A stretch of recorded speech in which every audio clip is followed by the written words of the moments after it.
and I take my copy and I highlight every single clause that I see. If I see unfamiliar words in the contract, you're not stupid if you go and you get a dictionary. Once again, you are not stupid if you go and get a dictionary. Okay? Look up the words. Find out the meanings. Use your common sense. A lot of contracts are common sense with bullshit mixed in.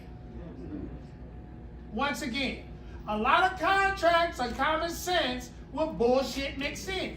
It's your job to find the bullshit. It's there. You know, it's somewhere in there. You know, regardless, and look, don't mix friendship with business.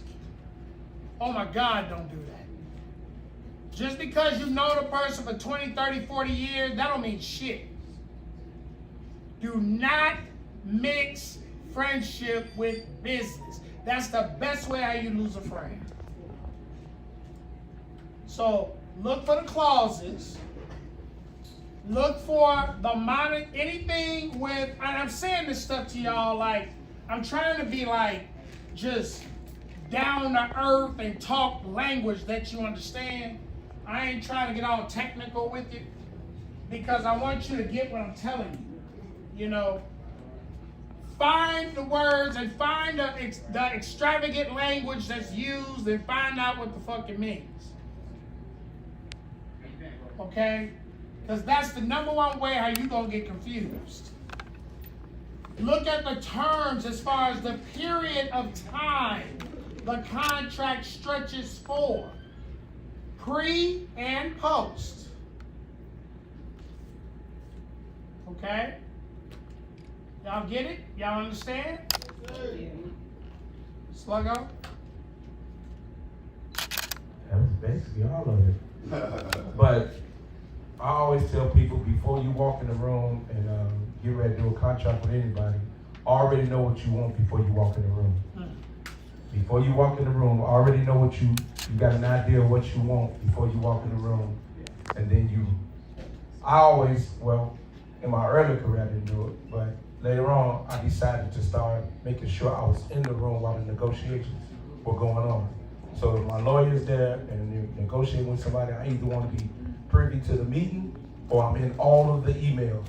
This is how I learned how to read all the contracts on my own. Like the majority of my contracts now I do on my own. If it's less than 6 pages, I can do it myself. If it's over 6 pages and got language you don't understand, then I call my attorney, and then she's a paperwork. So, but the first thing she asks me is, "What do you want?" And then I'm gonna let you know if this says what you want. And then the other thing is, always know that when somebody hands you a contract, 9 times out of 10, it's in their favor. You know what I'm saying? It's in their favor, especially if it's a record label. If it's a record label, they're trying to build a record label. You are literally just somebody that's going to be a part of the label. So the contract is in their favor.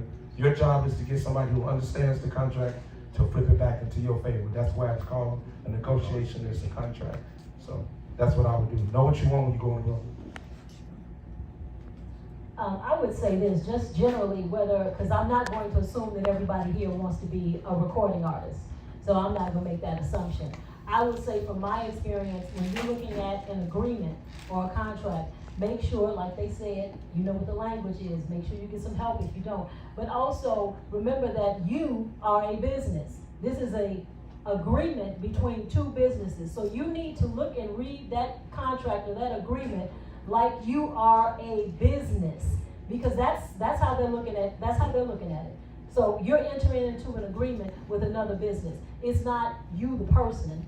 It's your business, your career. If you are an artist or you are a producer or you're going into radio or whatever it is, that's your business. It's separate from your mama, baby boy, or your auntie's favorite niece. That's the person that signed the contract, but that's not what the business is.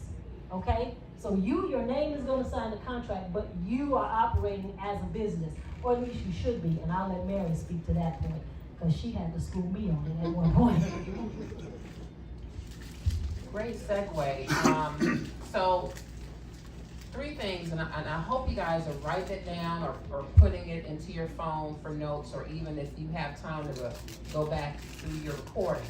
But the first thing is, I want to shout out to my attorney, Jeff Dilliard, Esquire.